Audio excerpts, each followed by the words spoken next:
Okay. Assalamu alaikum, everyone. My name is Samra Mirza, and I'm back again with another histology crash course for you guys. This time it's for renal, obviously.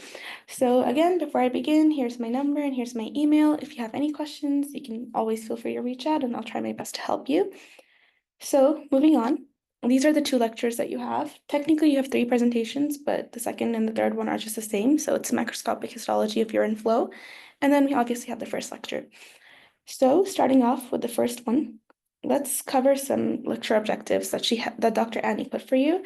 I've rearranged them obviously because organization is important and it's nice. So and you'll notice that there's lesser here. It's just because I combined some of them. Inshallah, we'll hopefully cover all of these points. So starting off with the kidney. What is the kidney? The kidney is an organ that is actually a modified gland. And now an important thing about gland is that gland secretes stuff, right? Glands can secrete saliva, glands can secrete enzymes. For the kidney is a modified gland that secretes urine. And always keep in your mind when something is a gland, its epithelium is almost always going to be cuboidal and columnar. It's always going to either be one of them or be both of them. It can vary. Now, the kidney has layers to it, so it obviously has an outer capsule, and then once you go in, it has the cortex. The cortex is its outer layer, as it's written here, and then you have an inner medulla layer. Now, we'll come into a picture here so you can observe it better. Here is your cortex. Oh, here is your cortex. And it's obviously the first difference between the cortex and the medulla that you can easily tell is the color. Obviously, cortex is darker and medulla is much lighter. Next, what you'll note is that the cortex actually contains the renal corpuscles. The corpuscles are like the little capsules and the Bowman capsules, the arteries essentially, when they're entering into the cortex. Then in the medulla, you would actually have the tubules themselves. So it looks long and elongated, and that's because of all the tubules that you have here. So back here, we mentioned corpuscles, we mentioned tubules, and then again, collecting ducts and loop of Henle, and the tubules in their ray form. Then the kidney is also containing lobes. It has like little sections inside the kidney itself, and they can be around 7 to 18. Now, you obviously can't see them very clearly, but it's good to keep the number in mind just in case. Now, just like any other organ, when something has a hilum, it's usually an entry point for arteries, veins, lymphatics, nerves if needed, and the ureter. So that's what we have here. Good to keep them in mind. Now, again, the kidney's role, obviously we mentioned, is secreting urine. It also has, like in the bigger picture, secreting urine, what does that do? It maintains homeostasis in your body through fluids and electrolytes. It maintains acid-base balance, which is very, very important. Other stuff it can do is it can secrete certain hormones, and we'll get into that later. It's also an objective of yours. Now, the basic functional unit of a kidney, like the smallest thing you will look at, is the nephron or the uriniferous tubules. So this picture done, we'll come to the nephron. Now, you can have a lot of nephrons in the kidney. You can have around millions. The number, not so important, but just good to keep in mind that, there's a large number of them. Now, inside the nephron itself, the nephron is made up of a bunch of things. It's made up of the renal corpuscle, which is a little, the Bowman capsule with its arteries. It is also made up of like a bunch of tubules, so like mini tubes. So you have obviously the initial proximal tubule, then you have the loop of Henle right here, then you have the distal tubule, and then you have the collecting duct, and then, and then you go into the pelvis and then the ureter. Now for the nephron section of the kidney, because the nephron ends at the collecting duct, or actually before the collecting duct. After this, the things change, but before this, when we're still above the collecting duct, you will have simple epithelium. So just one layer of cells, and again, these are going to be cuboidal because this is a gland. Now, the reason for them to be simple is because at this point, there's going to be ions moving back and forth, a lot of fluid moving back and forth, and for that, you need less distance. Again, less distance is obviously achieved through just having one layer. So moving on, here's our kidney. Here's the little nephrons. You come in closer into the nephrons. And now here we have the cortex, and here we have the medulla. In the cortex, you can see these are the little glomerulus here, and you can see the little proximal convoluted tubules. You can see the loop of Henle. You can see that the loop of Henle goes down deep into the medulla, and it comes back up, and then That's for one of them here, like it's reaching middle, and then you can see that another loop of Henle is actually going in much deeper.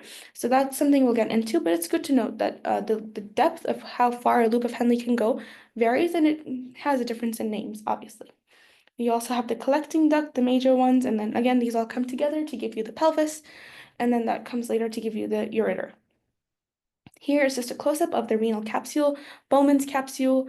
There's also another name for this one. It's the Fijian corpuscle. Just good to keep it in mind. It has a bunch of names. But essentially, this is your Bowman's capsule, and that's how I'm going to be referring it. Then, coming into the organization of the urinary tract, and now this is important so we can later on understand just how the histology of this is made. So let's start from small to big, because that's how things are going to move here. So starting off with our nephron that contains the little tubules, the Bowman's capsule, all that. The nephron is the microscopic structure, and in the nephron, you are having the formation of urine. Now, this is important. Urine is only being formed in the nephron. It's not being formed anywhere else. And what do we mean by formation? Obviously, urine is just filtered and refiltered and reabsorbed fluid that's coming out. So all of that is taking place in the nephron. So urine formation is taking place here. It's also urine transporting because obviously the urine is moving through the nephron. And here, again, as we mentioned, you have a single layer. It's just one single layer of the cells of the epithelium. Then, if we come in further, we come into the calyx and the pelvis. Now, these are macroscopic as opposed to being microscopic. You can see these things. Then they are only urine transporting, and the rest of these are also just urine transporting. So that just means they are no longer contributing to the content of the urine itself. They are now just transporting that urine through. Now these ones, because there's transport, you want to stimulate movement, you want to help it move forward, you're going to have multiple layers, and we'll get into them eventually. Another detour that we're going to take before we actually get into the histology of this is the vascular supply, and this is something that'll help us understand it later. So you have your renal capsule here, and what you have essentially is that the renal artery, after entering through the hilum, it goes through a bunch of changes, and they're very important, and it's important to know these arteries. You have the renal artery, then you have the segmental artery, then the interlobar artery, then something called the arcuate artery. There's a bunch of arteries. It's good to just memorize them. There's nothing more to do here. Then you have interlobular. Important not to confuse interlobar with interlobular just when you're stating the names, and we'll get into them again. And then you have the efferent arterioles, the glomeruli, obviously, the main big guy. And the glomeruli is just the name for the bed of capillaries, that is, or the glomeruli or the glomerulus is the name for the bed of the capillaries that take place and sit in the Bowman's capsule. So that's what the glomerulus is. Calling this entire thing, all of this, the glomerulus would be wrong. Calling it the glomerular capsule, the Bowman's capsule, renal capsule would be correct because again, glomerulus just means the bed of arteries.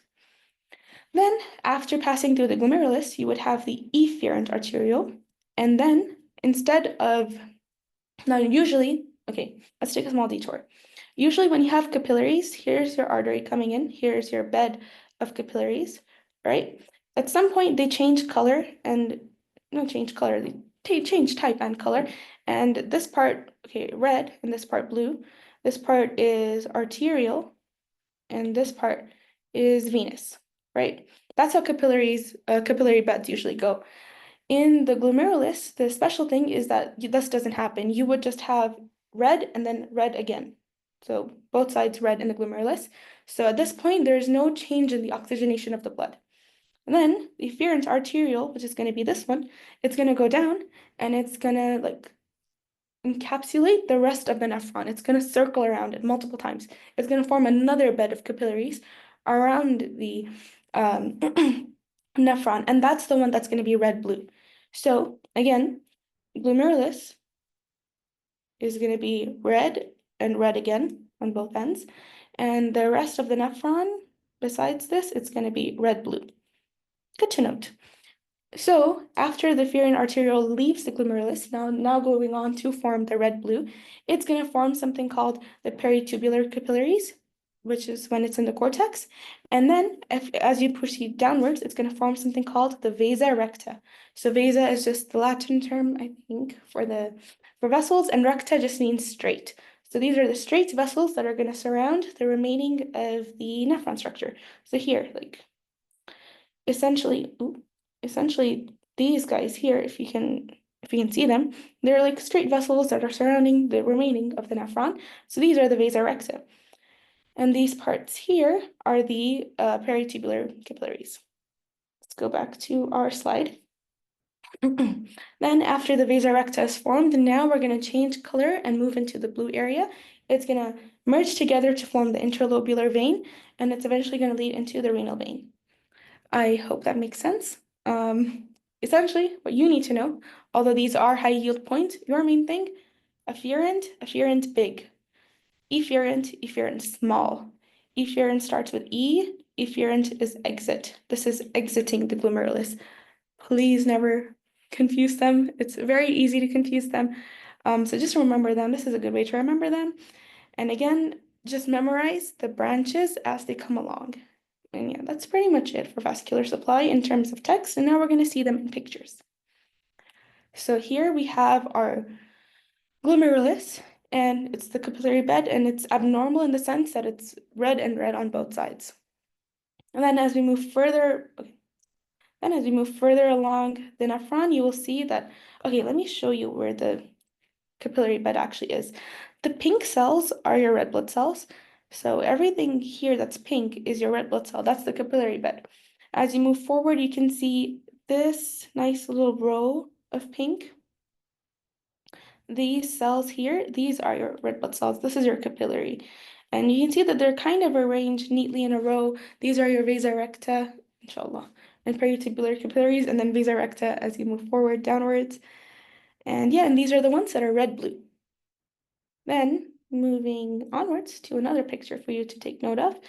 Now here, remember that we said we have the renal artery, then we have the segmental arteries, then we have the interlobar arteries, and then we have arcuate arteries, and then we have interlobular arteries.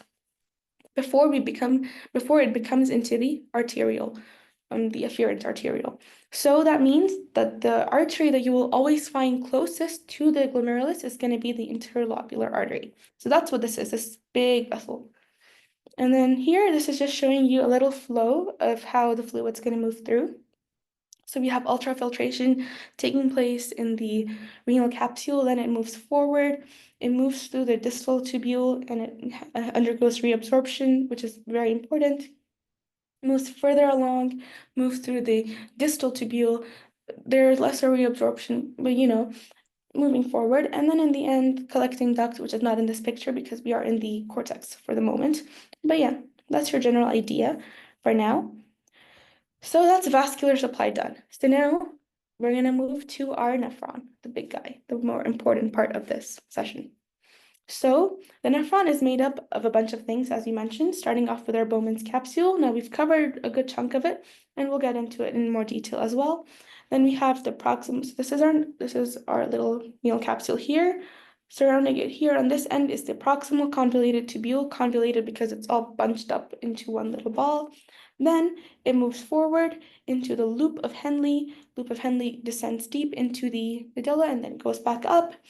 Then you have, moving onwards, then you can see here we have the distal convoluted tubules just on the other end now. And then the distal convoluted tubule eventually, apologies for the slides going crazy, but anyway, the distal convoluted tubule eventually leads into the collecting duct here. And this entire thing is also repeated or mirrored on the other end as well. That's how they come together. Now, remember that I mentioned that the loop of Henle, its depth varies across the cortex and medulla. So the loop of Henle that's like more upwards in the medulla, that's not taking up too much space in the medulla, that's called a cortical nephron. So this nephron in its greater depth is mostly in the cortex. It's mostly there. But then this other one, it's going really deep into the medulla, and it's also lower in position in the cortex. So because it's more in the medulla, juxta just means next to, medullary, so medullary. So it's more, or it's right next to the medulla and it's right inside it. So that's a juxtamedullary nephron. That's just some names for you to know. Cortical, less in the medulla, juxtamedullary, as the name suggests, more in the medulla. And yeah, some important points to note for the collecting duct, and we will get into these individually as well, but just important points to know. Collecting duct, this is one collecting duct in one nephron. And remember that we have millions of nephrons. So you would have essentially 500 nephrons would come together and you would get one duct, one papillary duct of Bellini. That's an important name to note. 5,000, nephrons. These 5,000 nephrons give you that one duct, and then 30 of these ducts from the 5,000 nephrons will come together to give you one papilla. Now, a papilla is essentially, if we come back to this picture, a papilla is something that you find at the end here. But actually, wait, let me show you a better picture. Sorry. Error. A papilla is something you would see here. Sorry, yeah, here. At the end. That's a papilla. Apologies for this one. Ignore what I said earlier. But yeah. So again, 5,000 nephrons, one duct of Bellini, 30 ducts, one papilla. And they are formed in the area cribrosa. You don't really need to know more about the area cribrosa, just know its name. And again, collecting duct, if you would have studied this in physio, obviously. It's a site for ADH action, which is antidiuretic hormone. It acts on the cells in the collecting duct, and this is for water reabsorption. They vary based on the patient's or the person's dehydration, of course. Now we're going to go into individual portions of the nephron, so starting off with the Bowman's capsule. Now, it has a bunch of cells. You can't see all of them, but it's important to still know all of them. So starting off with the capsule itself, this is our major capsule here. Now we have a visceral epithelium. So essentially there's the capsule itself, it has two parts, a visceral and parietal. The visceral is the one that's inside here. So visceral is the one that's sitting right on top of the capillaries, visceral. Parietal is the one that's on the outer end. So this inside is visceral. This outside is parietal. That's one thing to note. Now, the visceral is made up of cells called podocytes. Podo means feet. So these cells, they kind of look like feet. Not literally, but you can imagine that they look like feet. They kind of look like this, and they kind of look like feet. And they also have filtration slits. Then the parietal epithelium, which is the one that's on the outside, now these are just made of simple squamous cells.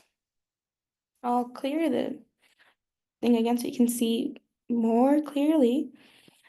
Okay, and you see this one nucleus. This is again for the simple squamous nucleus. It's even better. On these ends, you can see it's simple squamous. This is for the parietal epithelium. Then for Bowman's space, this is the space between the visceral and parietal epithelium. I am so sorry. This is the space between the visceral and parietal epithelium, Bowman's space. So as the fluid is being ultrafiltrated through it, it's going through here. Then you have in this picture, other things you can see are the proximal tubules parts. Actually, you can't see them here, so let's just ignore this, but that's just something to note in its flow. You can't see them here. Actually, what you can see is the distal convoluted tubule. And we'll get into this in more detail later. This is just a key for you to understand this picture, but we'll get into this in more detail. Lastly, very important thing of the Bowman's capsule is actually the glomerulus itself, the capillary bed. So all the pink stuff here is the glomerulus, the capillary bed, all the red blood cells. I hope that makes sense. And we're going to move on into more pictures. So these are some important pictures. The doctor kind of focused a lot on the electron microscope pictures, but it's never completely certain, but it's good to know them regardless. Here again, starting off with this one first, you can again see the red cells, which are the RBCs. Obviously, here you can see the simple squamous lining. Here, you can't see them very clearly, but there's podocytes surrounding this area. We'll get into the electron micrograph really quickly. And then obviously the glomerulus inside it. Now, these are your podocytes with little filtration slits. They don't really look like feet here, but yeah, just imagine them. But here you might be able to kind of see the feet-like appearance, like a cartoonish foot, if you will. Like the little feet that Mickey Mouse type kind of has. And then, so essentially here you have the podocytes. Here you have the basement membrane that's joining the podocytes to the epithelium above. And here you have the simple squamous cells. Obviously, there's one lining here, the little basement membrane that's holding all of this together, and then the podocytes. Now, this three-layer system, because there's three things, as we mentioned, simple squamous, basement membrane, podocytes, this is called the glomerular filtration barrier. So essentially, this entire thing that I mentioned, the visceral and parietal epithelium, along with the little basement membrane that comes in between it, that is the glomerular filtration barrier. Very, very important to note. Yeah, so again, just remember 3 layers. You could get a question in an MCQ, in an OSPE, not an SCQ, inshallah, but again, just like what are the 3 components of a glomerular filtration barrier? And that is, as we mentioned, the simple squamous lining, the basement membrane, and the podocytes. So, with majority of Bowman's capsule done, we're going to come into a high-yield topic for Bowman's capsule, which is the juxtaglomerular apparatus. Now, break down the word. Juxta means next to, glomerular means next to the glomerulus. So this is something that is right next to the glomerulus. So this is our glomerular capsule. And here we have the distal convoluted tubule. And you'll be able to recognize this further later. But anyway, we have the distal convoluted tubule right next to the glomerulus. And this specific layer here, it is like literally joined onto it, right? And you can see that these cells are like really packed together. Like these ones are kind of spread apart, but these ones here, they're packed together. So they're dense. Like they're densely packed. So these are called the macula densa. And macula densa, according to Dr. Annie, are very close to their mom, which is the juxtaglomerular, which is the glomerulus, sorry, forming the juxtaglomerular apparatus. So the only components you need to know are macula densa, glomerular capsule, and just the glomerulus, and together they form the juxtaglomerular apparatus. Now, they have some important functions, obviously. The major ones that you need to know is that they are in charge of the secretion of renin, which is, again, as we mentioned, the kidney secretes certain hormones, right? And renin contributes to the RAS system. And this release of renin is usually through the juxtaglomerular apparatus, specifically like the cells that are making this entire thing up, the macula densa and the glomerular cells together. And another thing to note is that the macula densa also contains sensors because macula densa are again just cells from the distal convoluted tubule, and they obviously contain sensors for the different ions that you need to keep track of. They contain sensors for sodium and chloride. With that, we are done with juxtaglomerular apparatus. I hope it is clear. We're going to move further on into now the proximal convoluted tubule. So, proximal convoluted tubule, now the epithelium for this, okay, Bowman's capsule was like a special case. It had a bunch of different epithelium in it. Proximal convoluted tubule all the way until collecting duct is mostly going to be like you're going to have one type of epithelium, which is simple cuboidal epithelium. Now, for proximal convoluted, you have something special. You have microvilli with it. Now, microvilli, wherever they go, they increase the surface area for absorption. And that is the main role of proximal convoluted tubule. For histology, always think of structure and function together. So whatever structure you have, it's most likely contributing to the function. And since you already know the function from physio, this should be easy to remember. The proximal convoluted tubule, which is where major reabsorption takes place, it's going to have a lot of microvilli. And how they appear in the histology of this all is that it appears very fuzzy. Like the lumen doesn't appear very clear because you have a lot of like the microvilli extending into the lumens. It looks very fuzzy. Another thing to note is that the proximal convoluted tubule is like the nuclei is purplish, pink purplish. The overall appearance is pink and the nuclei is purple. So think of it like purple, and fuzzy. Fuzzy is not P, but it's just some key points to remember. Now here, again, there's active transporters. They're taking in the glucose, sodium, the water, the other ions. You know that better than I do here.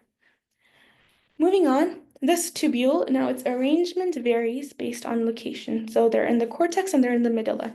In the cortex, they form little labyrinths. So you can see that they're kind of like, they're twirling around. They're not one straight line. They're kind of moving around like this, That's cortical labyrinths. Then in the medulla, when they go there, they form medullary rays. So they become a bit straighter. That's proximal convoluted tubule for you. Moving on to another image. This is good for you to know. Electron micrograph, really, really important. So this is the luminar side on this end. If you can see it, inshallah you can see it. This is the luminar side, and this is the basal side, the one that's with the basement membrane and so on. Now here, these are your microvilli, These are your cells, this is your nucleus, and you know the rest. Essentially, the flow, the direction of movement is going to be from lumen to inside the cell and further in towards the vessels, essentially. So if you get this image, they might ask function, they might ask flow, so they could show a picture and say which direction is it going to go in, so L to B or whatever lettering there might be. That's a good thing to keep in mind. Moving forward, we come into the loop of Henle. Now, there's not a lot to know for it, but essentially you have the loop of Henle is you have a thin segment and then a thick segment. You start off with the thin segment and then you move on into the thicker segment. Now, thin segment, think of the name. This is another exception for you. So it's thin, it's going to have simple squamous epithelium. It's going to be like very, very simple.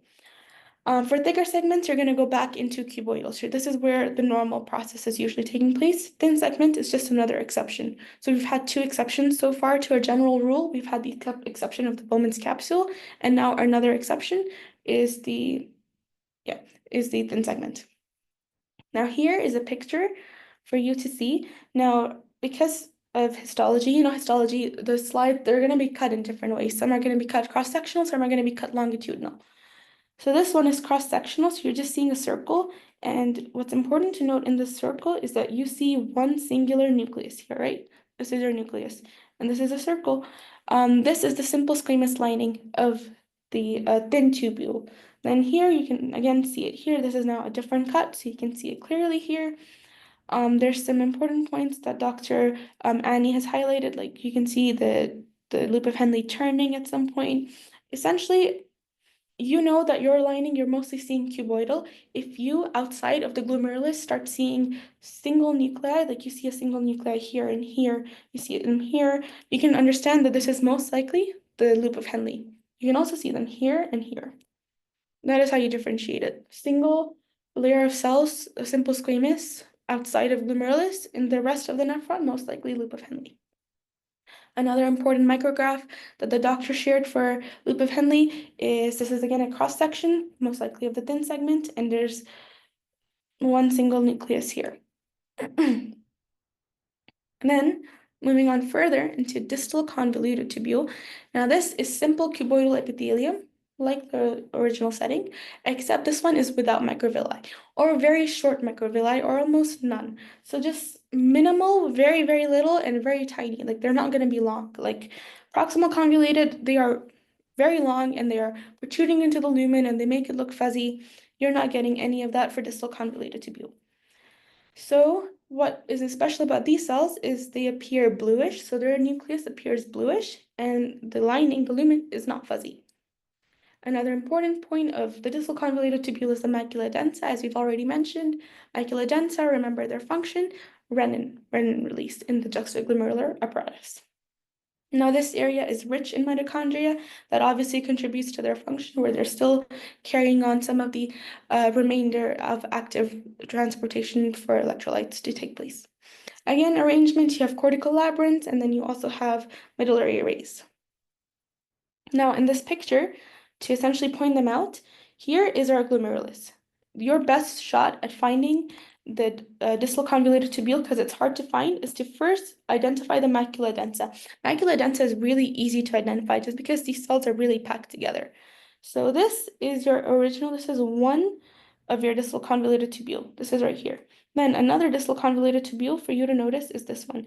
Now, I'm going to mark this as A, and I'm going to mark this as B. You can notice a clear difference between A and B once circled, that A, the nucleus obviously appear blue, and the lumen between them looks clear, while here it looks fuzzy. So that's a distal convoluted tubule for you. It's also present here. Usually it's very hard to spot, but if you get a zoomed in picture and they might ask you of it, then here's your option. This is another picture with a different stain. Here you can see the distal convoluted tubule very clearly just because their nucleus is staining more darker than the one of the proximal convoluted tubule. Now, in our normal flow of things, we're going to come into the collecting duct. So, the collecting duct has an epithelium of cuboidal, and as you move out of the nephron, as you're moving closer to the macroscopic flow of things, the epithelium is slowly going to start to change. So it changes from cuboidal to columnar. So now the cells are getting longer. Here, another thing to note is, okay, if we compare with proximal convoluted, this entire thing is very, very pink.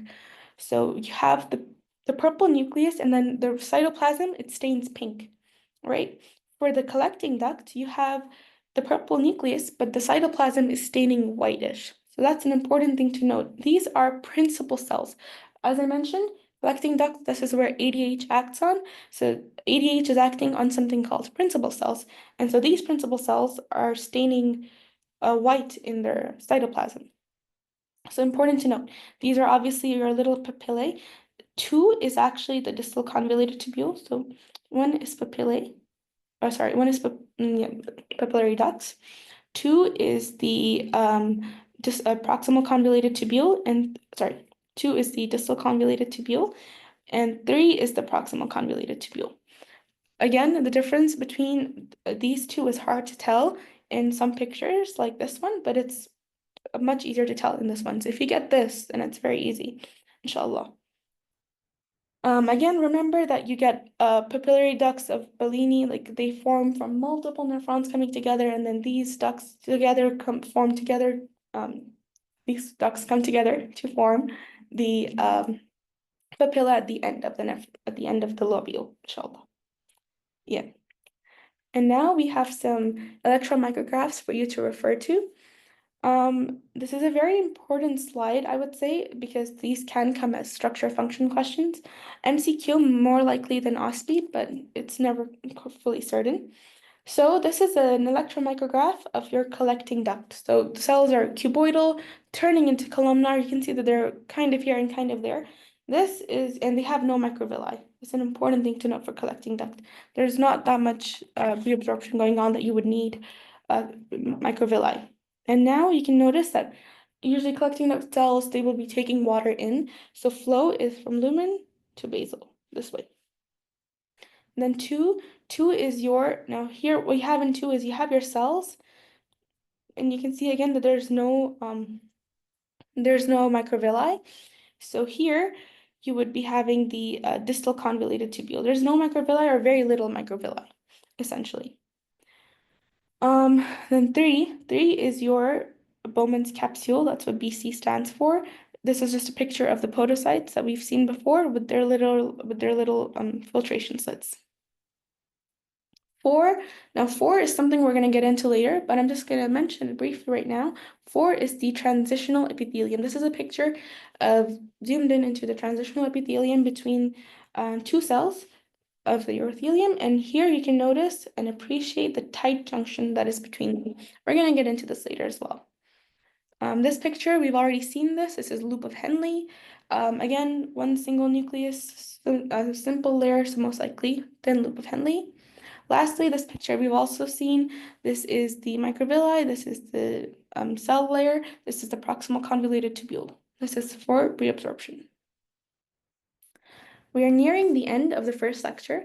So now we'll just go over the last point of the objectives, which is the functional role, which is the secretion of certain hormones. So it secretes vitamin D, or it plays a role. It doesn't specifically like exactly secrete it, but it plays a role in the metabolism of vitamin D, and you will be learning this in mole as well. So that's one thing. And this part takes place in the proximal convoluted tubule.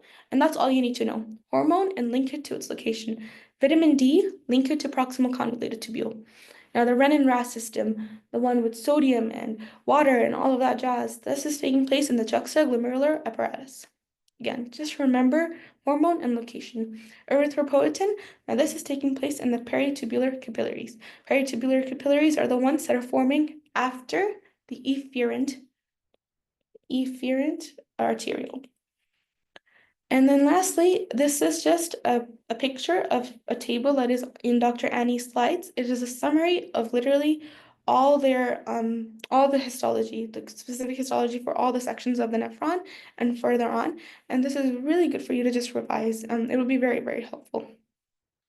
At this point, we've reached a checkpoint. Now we are done with the first lecture, and now we're just going to move into the remainder of the histology. Inshallah, it won't take too long. Now we're coming into the macroscopic histology of urine flow.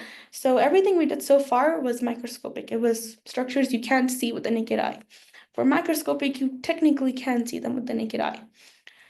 So the lecture objectives for this is just to know the structure, function, location, essentially the histology of these structures listed here. So we're going to go over them one by one, inshallah. This is just a slide again for a revision. This point onwards is where we're beginning, and we're going to come all the way till here, inshallah. So what's happening here is once we've reached the collecting duct, we're essentially coming to a transition state. We changed from cuboidal into columnar, and now we're slowly going to change further. So microscopic flow, it ends when the papillary ducts of Bellini, papillary ducts, again, remember, are coming from multiple collecting ducts together. So microscopic flow of urine ends when these papillary ducts are emptying into the minor calyx. So this thing is essentially changing from microscopic to macroscopic. And microscopic flow starts once things have been emptied into the minor calyx. So minor calyx onwards, you have microscopic flow. Here, as we mentioned, there is no more formation of urine. There's not going to be any changes in the content and the concentration of the urine from here onwards. Now we're only going to have transportation. And the layers and the structure of the remainder of the kidney varies because of that. An important epithelium to note for this remainder of the section is transitional epithelium, also known as urothelium. Now, what's important about these cells is they're like dome-shaped cells, and they can essentially flatten out. Okay, so they can literally transition into a different state. So these are adaptable epithelium. Now, they do this to increase the surface area and increase the size. So say you have your bladder here, and these are your dome cells. This is your urothelium here. And there's urine filling up here, and now it's like completely full, and the person say they cannot relieve themselves just yet, so they're holding it in. So now there's urine still entering into the bladder, and there's no more space. So what ends up happening is these dome cells essentially flatten out. And now you have a greater diameter to hold more urine, essentially. So that's what's happening. This is bladder distension. It's increasing in size. Now, the layers of the transitional epithelium, they start off low, like you have two layers of cells in the transitional epithelium, and they change. They change as you move further down. So you have two in the minor calyx because you're not going to be holding urine itself in the calyx that much. You have 4 to 5 in the ureter, which is supporting the flow of urine to the bladder itself. So you need a decent amount of layers. And you have the most 6 in the bladder. And remember this order that it's increasing obviously as you reach the bladder, and that the majority of layers, you'll find them in the bladder. And these are, again, layers of just urothelium. This is just a picture for you to observe. The urothelium, here you can tell the cells are, again, they're like dome-shaped, and they can distend and fully flatten out if needed. Here you can see them unflattened. So there's low urine in the lumen. Like there's not that much urine in the bladder, therefore they are undistended. This is just a histological picture of the calyx and the papilla. So papilla, remember the papillary ducts are coming together, they're forming the papilla, the area cribrosa. This is your area cribrosa right here, really nice to see. This is a renal papilla, it's coming down. And this is where urine formation ends, right? And this is where macroscopic flow begins. So that's here. And then this is another picture for you to see the calyx. The calyx is where all the papilla are coming, and they're coming in to join into the calyx. It's essentially, let me show you a different picture. Okay, if we come here, this is your pelvis, right? And this is your calyx around here. There's minor and major. Minor come together to form the major. Around here is where they're moving in. So the shape kind of looks like, like this, and it's being received by something like this, and it's gonna form the ureter for you. That is a horrible drawing, but I hope you get the point regardless. Okay, back to the calyx. Here we have our papilla. Remember, papilla contains the white cytoplasm cells, the cells that are lined up together, cuboidal, but white cytoplasm inside, clear lumen. These are all the cells here, and you can see that they're actually turning columnar here, if you can really notice more closely, because again, the collecting ducts, as you go further down, you're going to change from cuboidal to columnar. So they're columnar here. They're actually very long. So that's your papilla on this end. And here is where you can see the transitional epithelium. Now, appreciated more closely, you can see the dome-shaped cells here. They're very, very visible, and they're obviously multiple layered. Another thing that they have, besides the transitional epithelium, is they have a muscular layer.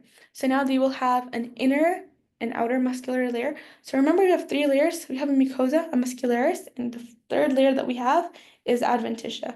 That is just always a given. Once you have a mucosa and a muscularis, you will have an adventitia. But essentially, you have a muscularis, and now the muscularis is arranged in multiple ways. You're going to have them arranged in circular layers, so the muscles can literally appear circular, and you're also going to have them arranged longitudinally. So the muscle can be arranged, in circular cuts, and then it's going to be arranged in longitudinal cuts as well. So this is inner longitudinal and outer circular. So that just means essentially this. It's an LC distribution. With your calyx done, let's come into the ureter, which is being formed from the calyx. Again, three layers: transitional epithelium, muscularis, and adventitia. Now, the calyx was mostly, what's it called? Inner longitudinal and outer circular. Yeah, inner longitudinal and outer circular. So now the ureter, the part that's close to the calyx, like the initial part of the ureter, it's also going to be inner longitudinal and outer circular. So LC distribution. So this is your ureter coming here, and this is your calyx, for example. Up to like this end, you're going to have, up to this end, you're going to have an LC distribution. So inner longitudinal and outer circular. Below this, when you come into the distal, when you come into the distal ureter, you're going to have an LCL distribution. So you're going to have the muscular layer is essentially going to increase once more. So you're going to have an inner longitudinal layer, a middle circular layer, and then another longitudinal layer on top of it. So that's the ureter. Important to note this change as well. This is something that Dr. Annie has stressed upon before. Just remember that the layer of the muscles increased as you go down. So it's LC in the start, and then once you go lower, it's going to be LCL. Now, the function of any muscle is essentially to help contract, right? Now, this muscle is smooth muscle, by the way. This isn't something that you're controlling consciously, so there's not going to be any skeletal muscle here. So for the smooth muscle, they're having peristalsis done, and peristalsis is essentially just going to help the urine move down towards the bladder. Again, this is just urine transport. The adventitia layer, adventitia is just connective tissue. You're always going to have a lot of connective tissue in areas like these. Now, this is another picture for you to notice. This is just a very pretty picture of a ureter. Looking at this, you should always be able to recognize that this is the ureter. This is your lumen. This is its transitional epithelium layer. This is its muscularis layer. Now, it's not very clear in this image, but if this is the distal ureter, then you would have the three layers. Otherwise, you would only have two. And this is its outer adventitial layer. Notice that it's mostly white. That's just because a lot of adipocytes are contributing to this, so they're going to appear white on the histological slide. Another thing to note is just another picture of the transitional epithelium. You can tell that the cells are dome-shaped and just like very slightly flattened. Then we come into the bladder. Now, the bladder, again, has its layers. It has the mucosa layer, which is the transitional epithelium itself. Then the muscularis layer, it has three layers of a muscle, and the muscle name is detrusor muscle. Good to keep note of this muscle. It can come as a very simple recall question at any point. And obviously, we have our adventitia. Now, the bladder has a trigone, so there's a smooth triangular area that's sensitive to stretch. This is just like pure recall, just memorize this. The area that is sensitive to stretch in the bladder is the trigone. Embryological origin. Now, this is important. This trigone, this sensitive area, it's mesodermal in origin, but the rest of the bladder is endodermal. That's why this area is sensitive to stretch while the rest isn't. So trigone, mesodermal, while the rest is endodermal. Then the function of this is obviously to store urine, and once a person is urinating, then contraction. And now the bladder. Now a word that came in the etiology of the word bladder was vesicle. vesicle-related stuff. So vesicle, it's anything that's named vesicle or vesicle is in relation to the bladder. So vesicular artery, what's it called, retrovesicular pouch and rectovesicular pouch. Anything vesiculo is for the word bladder. So anything that has the word vesicle in it is in relation to the bladder, artery, nerve, vein, pouch. Just memorize. And this is another image of the bladder. Now, the bladder essentially has things called rugae. Now, this is essentially just like rough folds of the layer, right? And these little folds that are forming the rugae, if you zoom in, these are the ones that have the transitional epithelium. So the rugae is just like folds of the layer of the bladder. And yeah, they contain the transitional epithelium. This is your detrusor muscle. It comes in 3 layers. Good to take note of. This picture can very easily come and it has a lot of distinguishing features. If it comes in an OSB, give 2 histological features. And what is this organ? You can very easily tell them. This is the bladder. It is the bladder because it has the rugae and it has the detrusor muscle. Stuff like that. And then we come into the urethra. So now we have transitional epithelium, and transitional epithelium is only going to carry so much through. You don't need transitional epithelium all the way till the end. It's mostly met its function in the bladder, right? So the transitional epithelium is going to meet its end at some point in the urethra. Now the male and female urethra differ in structure, and you'll learn more about that in your endourethral block. But essentially, the male urethra is very long. It's 20 centimeters long, and it's the entire thing, while the female urethra is very short. It's like 5 centimeters long. So for the males, you have 3 parts in their urethra. You have a prostatic part, a membranous part, and a penile part. So the transitional epithelium will stop at the prostatic part. After this, you will just have the epithelium slowly change into what you need it to change into. So what that means is transitional stops at prostatic, then you slowly become stratified columnar because that's the shape that's easiest for it to reach at this point. Then after stratified columnar, and because there's still some secretions going on, that's also why it's still columnar, you come into stratified squamous. This is when you're slowly coming into the outer body because the male reproductive organ obviously is attached to the urethra because their systems are joined. Anyway, you have the stratified squamous as it's slowly like reaching the outer layer, forming the skin. And then once you're completely outside and you're in the outer aspect of the male reproductive and excretory organ, you're going to have the stratified squamous epithelium with keratin because that is skin for you on the outside. So what you need to know, again, is just that it stops at prostatic urethra, transitional epithelium, and that at the outermost layer you would have stratified squamous with keratin. Then it also, again, has a mucosa. The mucosa is obviously this changing epithelium, and lamina propria just always contributes to a mucosa. Then you have a muscularis layer, sorry, and this is obviously, again, LC, inner longitudinal, outer circular, and you have your adventitia. Important things to note are your sphincters. You have an internal and external sphincter. The internal sphincter is right here. So this is your bladder, and this is your prostate gland. The internal sphincter is between the opening of the bladder and the prostate gland. So it's right here at the top. This is the one that's not in your control. Then you have an external sphincter. Now this is right here. So once you leave the prostatic urethra and you're moving into the membranous urethra, this change, so essentially right where transitional is changing into a stratified columnar, you would have the external urethral sphincter. Now this one is voluntary, so it's made of skeletal muscle, so you can control it. Here are some pictures for you to see. This is something that can come to you in an exam in exactly this way. They can show you the location where they cut it and then show you the picture, or they can show you the picture and ask you which part of the urethra could we be referring to.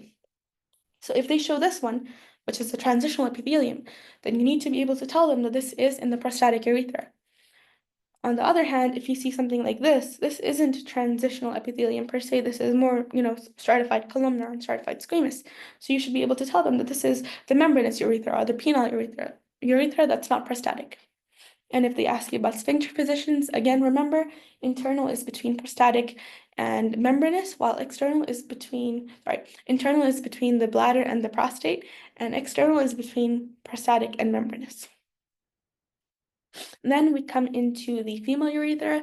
We're almost done with the session, alhamdulillah. Female urethra, as I mentioned, is very short. It's 5 centimeters long, And here again, the transition stops at, we don't have a prostatic and all that jazz in the female urethra area. We just have proximal and distal. So transitional epithelium stops at the proximal end of the urethra, so higher up. And then you have stratified columnar, squamous, and then keratin. Now, because the female urethra is so short and like the opening is it's very close to the bladder, it's very easy for someone to acquire UTIs in this area.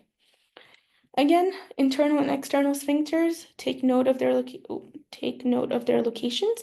Internal sphincter is between the bladder and the opening of the urethra, while external is at the very outer end. This is just another picture of the transitional epithelium. Again, proximal urethra for females. Now, here's some clinical points for you to take note of. The likelihood of Dr. Annie bringing them is 50-50, depends on what questions she feels like bringing, but just good to note like where certain parts can play. So, if a person has kidney stones, and essentially kidney stones, most of the time the person has to pass them. So as they're traveling down the ureter and the entire urinary tract, they can damage the transitional epithelium. It can cause inflammation of that area. They can damage it specifically in the calyces. So that's where you need to know location and yeah. Hydronephrosis, this is when the calyces are dilated for too long. They're containing like a lot of water, not water, but like fluid. This causes thinning of the urothelium because this transitional epithelium is like really flattened out. It's like holding in all this extra fluid, distended. And if it's distended for too long, it's gonna lead to the urothelium thinning. This just, no structural integrity maintained, of course. And another thing with transitional epithelium, that you have the risk of transitional cell carcinoma. Obviously, other factors come into play here, but just an important clinical point to note. You'll notice dysplastic or neoplastic, which just means cancerous changes in the urothelium. So here the cells look pretty normal. There's nothing crazy going on here. If the number of cells increase, so there's a lot of cells, or one cell looks like it has two nuclei, or one cell looks like it has one cell looks like its nucleus is really, really dark, or just like odd mitotic changes inside the nuclei, then you could tell that, oh, this cell is no longer normal and it's becoming cancerous. There's some clinical points to note. And then we have some miscellaneous points. They are just good to remember. Pretty much easy recall. This could be an OSPE or an MCQ. You can have the prostate. Now, the prostate, the male organ, now you have it in young people and in elderly, and there's going to be some changes, right? So if the biggest change you can notice between young and elderly is the formation of these little purple bodies. You don't have them that much in the young, but you have quite a few of them in elderly. These are called corpora amylaceae. Just know the name, know the feature, know what it looks like. If you get it in an OSPE where they're asking what kind of prostate is this, or like what age group does this prostate come in and why, you can tell them that it's old or young due to presence and or absence of corpora amylaceae. Moving forward, this is a slide that was repeated quite a bit. It's just some cells that make up the cortex. So you have the parenchymal cells. Now, parenchyma is just functional cells. So the cells that are making up the functional units. So these are just the corpuscle and the tubules, essentially the nephron structure. Then you have stromal cells, which are just the supporting cells besides the functional cells. They're not actively contributing to the major function of the kidney. So these are their names. There's intraglomerular, extraglomerular, mesangial cells. There's interstitial cells, fenestrated cells. They're associated with type 3 collagen, type 4 collagen, basic recall, not the most important points in my opinion, but if you have time, go over them. With that, we come to the end of the session, and now I'm just going to show you like 3 questions, answer them, and answer them at your own speed, and yeah, and then just go ahead and keep practicing, and inshallah, it should be good. Essentially, you should probably pause the session. I'm just going to go over the questions. So which two epithelia are engaged from Henle loop into vasa recta in that order? Now, what this question means is what kind of epithelia are you going to see interacting when we talk about the Henle loop and the vasa recta? So the interactions between the loop of Henle and the vasa recta, which are the vessels. So will you see interactions between podocytes and simple squamous cells and so on and so forth? Which option would you choose? You can pause here. The answer is going to be E. So simple squamous cells, sorry, E. The answer is going to be C, simple squamous cells and simple squamous cells. So essentially, in the loop of Henle, you have the thin loop, which is simple squamous, and say it's interacting with the vasa recta. Vasa recta is just capillaries. Capillaries are also simple squamous. So those two interactions are going to be simple squamous.